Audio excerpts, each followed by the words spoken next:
Terus kalau kita tidak boleh terlibat dalam asuransi yang sekarang sudah menjadi kebutuhan, dianggap sebagai kebutuhan pokok dalam hidup manusia. Kalau tidak, nanti kalau kamu ada kebutuhan sewaktu-waktu nilainya gede, sakit, kecelakaan, dan seterusnya, itu siapa yang mengcover? Makanya ikut asuransi. Jadi orang kan ditakut-takuti dengan seperti itu. Saya bilang ditakut-takuti, karena itu sejelas akad batil. Lalu yang terbayang dalam dirinya adalah khawatir dengan resiko. Baik. Pada asalnya, musibah, sekali lagi. Kalau orang kena musibah, siapa yang harus menanggung musibah itu? Jawabannya dirinya sendiri. Jangan orang lain. Sehingga si A kena musibah, maka si A yang nanggung musibah. Si B kena musibah, si B yang nanggung musibah. Dan seterusnya. Sudah? Terus, kalau kemudian kita ingin mengcover musibah itu, ya silahkan di-cover semampunya. Jangan kemudian meraih yang bukan kemampuan kita.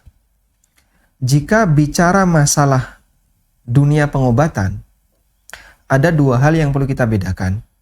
Mengobati dengan menyembuhkan. Yang mampu dilakukan manusia yang mana?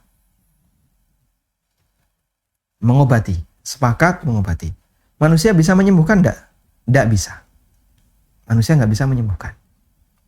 Makanya pernyataan kita dalam doa, Allahumma ishfi anta syafi, la syafiya illa syifa'uk. La syifa illa syifa'uk, syifa'an la yughadiru saqama. Ya Allah, sembuhkanlah si A. Engkau adalah zat yang memberikan kesembuhan. Satu-satunya yang bisa menyembuhkan hanya Allah. Dok, tolong sembuhkan saya, dok. Pokoknya tolong sembuhkan saya. Mohon maaf, Pak, saya bukan Tuhan.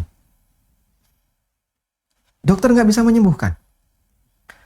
Tapi tolong dok obati saya. Baik, kami upayakan. Dokter bisa mengobati, tidak bisa menyembuhkan. Baik. Sekarang apakah ada jaminan? Semakin canggih pengobatan, semakin dekat kepada kesembuhan. Kita semua sepakat, tidak ada yang bisa jamin. Itu sebatas upaya. Memang kita meraih peluang yang lebih gede, tapi belum tentu terjadi. Sudah? Ada orang yang dia berobat dari satu rumah sakit mewah ke rumah sakit mewah yang lain, tapi ternyata nggak sembuh-sembuh. Begitu pulang pakai jamu gendong, mari Pak, sembuh. Dia sembuh dengan jamu gendong. Ada salah satu kawan saya ya. Dia nginep di rumah sakit yang cukup mewah di Jogja, mahal kayaknya. Selama beberapa hari, cek darah berkali-kali. Akhirnya pulang sama ibunya, dia karyawan Ufit dulu, karyawan Ufit. Oleh ibunya dibawa ke mantri dekat rumahnya. Dikasih obat, sekali sembuh. Padahal kemarin dia berobat di rumah sakit mewah ini selama berhari-hari.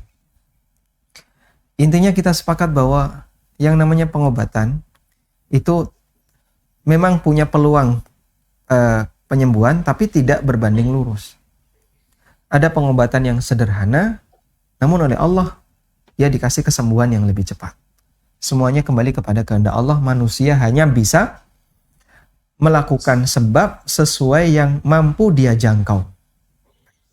Karena itu Nabi SAW hanya meminta kita, tadawaw, silahkan berobat. Silahkan berobat. Sesuai dengan kemampuan. Wala tatadawaw bil haram, tapi jangan berobat dengan sesuatu yang haram. Karena berobat dengan sesuatu yang haram, nggak pasti kamu akan sembuh.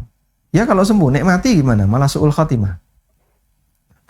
Sehingga silahkan cari upaya yang halal. Ketika orang menghadapi resiko semacam ini, sesuai dengan kemampuannya. Maka manusia berkelas. Ada yang sakit parah dan dia kaya, dia bisa berobat ke Singapura. Ada yang sakit parah dan dia miskin, dia hanya keroan di kamarnya. Terus yang sembuh yang mana? Wallahu alam, kembali kepada kehendak Allah. Ada yang cuma menggunakan herbal dan dia bisa sembuh. Sesuai dengan kemampuannya. Itu kurang lebih cara berpikir dari segmen akidah. Baik. Lalu kemudian kalau mau solusi yang lebih ekonomi, ya. Gimana? Nah, bisa pakai asuransi sosial tadi. Digalakkan per komunitas-komunitas kecil, misalnya. Jamaah masjid A, jamaah masjid B, atau satu padukuan, satu RW, ya.